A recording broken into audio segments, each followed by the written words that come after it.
Entonces vamos a mirar unos aspectos como claves, ¿no? Dentro del orden de la escritura que sería como interesante. Normalmente empezamos a escribir por los resultados, ¿vale?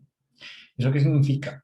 Que la manera en la que nosotros organizamos los resultados típicamente son por tablas y figuras. Entonces lo primero que haríamos de hacer es un poco esa búsqueda de bases de datos, esa depuración y qué fue lo que encontramos. Y eso es lo que vamos a empezar a escribir. Es lo primero, es lo primero. Vamos a mirar qué características tienen las tablas y las figuras. Lo primero es que ellas fundamentan eh, lo que sería nuestro relato como tal. Es decir, basados en las tablas y figuras, es que nosotros construimos el mensaje que nosotros vamos a dar.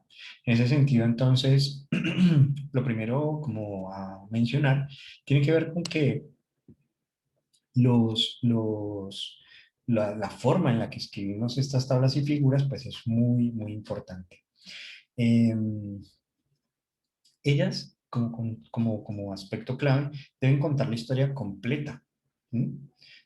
Completa, es decir, deben por sí solas, yo leo una tabla y entender qué fue lo que encontraron, o de qué trata esa tabla, o de qué trata esa figura. ¿Sí? Eh, Por lo tanto, es muy importante que esas tablas y figuras sean nombradas de forma muy clara. Ahorita vamos a mirar un poco como esos aspectos.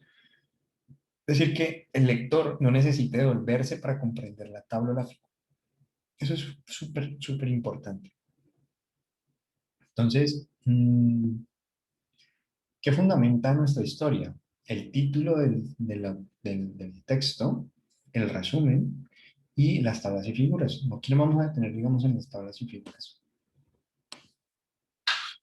Pues, los tips que nosotros vamos a utilizar para tablas y figuras, pues primero, utilizar la menor cantidad de tablas y figuras posible. O sea, si tengo tres tablas, pero puedo en una sola tabla presentar los datos, pues mejor. ¿Mm? Y no presentar los mismos datos repetidos. Es decir, lo que presento en la tabla debe ser diferente a lo que presento en una figura. Y elegir entonces, pues, qué tipo, ¿no? Si presento mejor una figura o presento mejor una tabla. O si voy a presentar los dos, porque también puede pasar. Por ejemplo, el flujograma de prisma es una figura, como tal, es una figura. Es una gráfica, pero más adelante vamos a hablar de, de eso. Como tal, las figuras tienen pues un impacto más visual porque nos muestra una tendencia y un patrón de forma rápida. Por lo tanto, nos cuentan una historia muy, muy, muy breve y nos permiten dar toda la historia subrayando un resultado particular. Entonces, las figuras las utilizamos con esa finalidad. Por ejemplo, si fuéramos a mencionar prevalencia por años, la figura podría ser un elemento interesante a mostrar. Las tablas, aparte de las figuras, lo que hacen es darnos unos valores mucho más precisos y cuando tenemos demasiados valores, muchos datos, muchas variables, es mejor utilizar una tabla que una figura. El título, digamos, de la tabla, es muy importante que podamos en ese título tener claro cuál es el tema específico o de qué trata la tabla, tratar de utilizar los mismos términos con los que estamos escribiendo desde el título, el resumen, ¿vale? Es decir, si hablamos de trastorno de déficit de atención, pues entablaríamos el trastorno de déficit de atención a lo largo del texto. Bien, en el título, los encabezados y todo lo demás.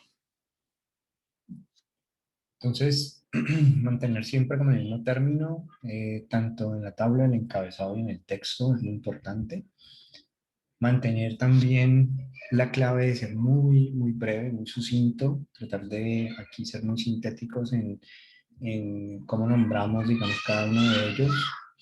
Y también es importante que cada autor, podemos usar también estos supersímbolos que a veces en las normas de revistas se utilizan también. Por ejemplo, el asterisco para indicar algún tipo de interpretación a un valor que se esté considerando, por ejemplo, que supongamos que se considera el valor de P, pues cuál es el valor de P que se toma de referencia, o si está en centímetros, de la medición o la unidad de medida, ¿vale? Utilizamos también estos códigos.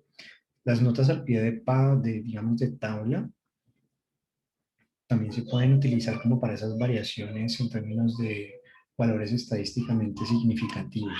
Vamos a dejar esto. Entonces, las tablas tienen esas características.